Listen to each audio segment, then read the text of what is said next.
Ini saya baru pertama kali ya ikut ini, istri yang paling sering.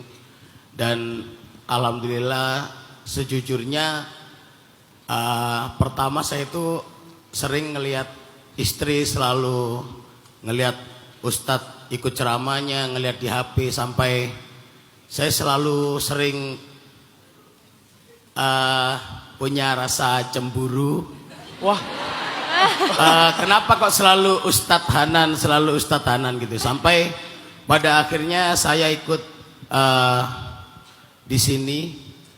Dan terima kasih istriku karena saya juga bisa cinta dan saya mau ikut terus untuk dakwah ini. Masya Allah, tepuk tangan.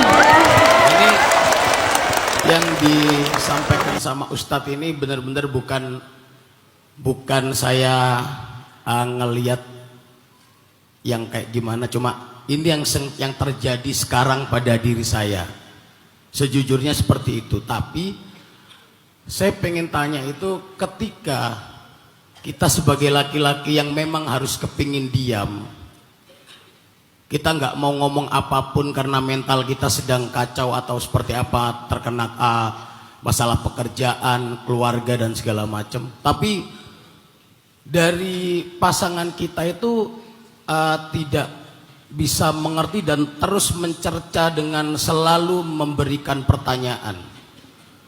Itu Ustadz, ini kita harus dapat jurus apa lagi nih? Jadi kita ini udah diam, pengen diam dulu lah.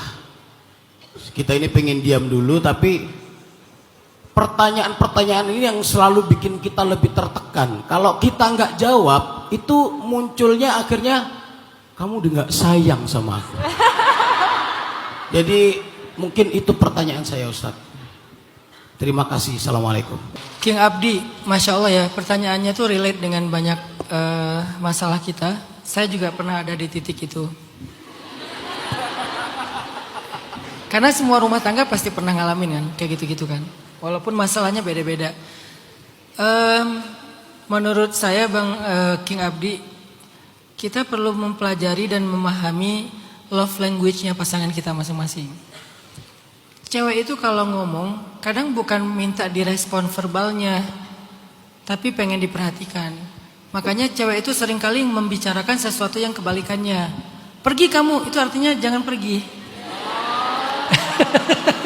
Kalau disuruh pergi itu artinya jangan pergi. Kalau disuruh kalau dia bilang kamu jahat, itu artinya kamu baik banget gitu. Jadi mereka suka mengatakan sesuatu yang kebalikan. Makanya kita harus paham love language-nya dia. Intinya kita paham bahasa cinta dia itu apa. Karena nggak semua yang dia ungkapkan itu adalah tentang pengen direspon dengan cara yang sama. Dia hanya pengen dimengerti dan diperhatikan. Jadi King Abdi mungkin perlu tahu love language-nya istri itu apa. Sehingga coba perlakukan dia dengan cara yang dia harapkan. Siapa tahu love language-nya juga physical touch, atau quality time, atau act of service, atau apalagi word of affirmation. Kalau word of affirmation mungkin lebih banyak disampaikan kata-kata cinta atau apa, kalimat-kalimat yang menyanjung dan seterusnya. Karena Sayyidah Aisyah itu word of affirmation, makanya Nabi suka mengatakan kata-kata yang indah tentang Aisyah, sementara istrinya yang lain beda. Makanya kita jarang mendengar kata-kata indah tentang istrinya yang lain, karena mereka beda-beda. Ada yang quality time, yang penting ada Nabi di situ. Nah, artinya King Abdi perlu paham apa yang diharapkan oleh istri dalam mungkin dalam omelannya. Gak selalu dia hanya pengen kita merespon. Oke, tetap ada responnya. Mungkin respon ini karena dia gak ngerti kan. Laki-laki ini kan bekerja dengan logika, perempuan bekerja dengan perasaan. Hati itu berperasaan kan. Laki-laki bekerja dengan logika, prediksi. Dia memprediksi begini, strategi, visi segala macam. Perempuan bekerja dengan perasaan, sehingga yang dia munculkan adalah perhitungan, bukan prediksi, perhitungan. Dia memperhitungkan resiko-resiko, sehingga rasa khawatirnya lebih besar daripada laki-laki. Kalau dalam kendaraan, laki-laki itu gas, perempuan itu rem. Kebayang kalau kalian naik kendaraan, ngegas terus nggak ada rem kan bahaya ya. Tapi ngerem terus nggak ngegas ya nggak sampai kemana-mana kan. Jadi gimana kita mengkondisikan kapan ngegas, kapan ngerem dan seterusnya. Ngerem juga kan nggak bisa ngerem ngedadak gitu ya.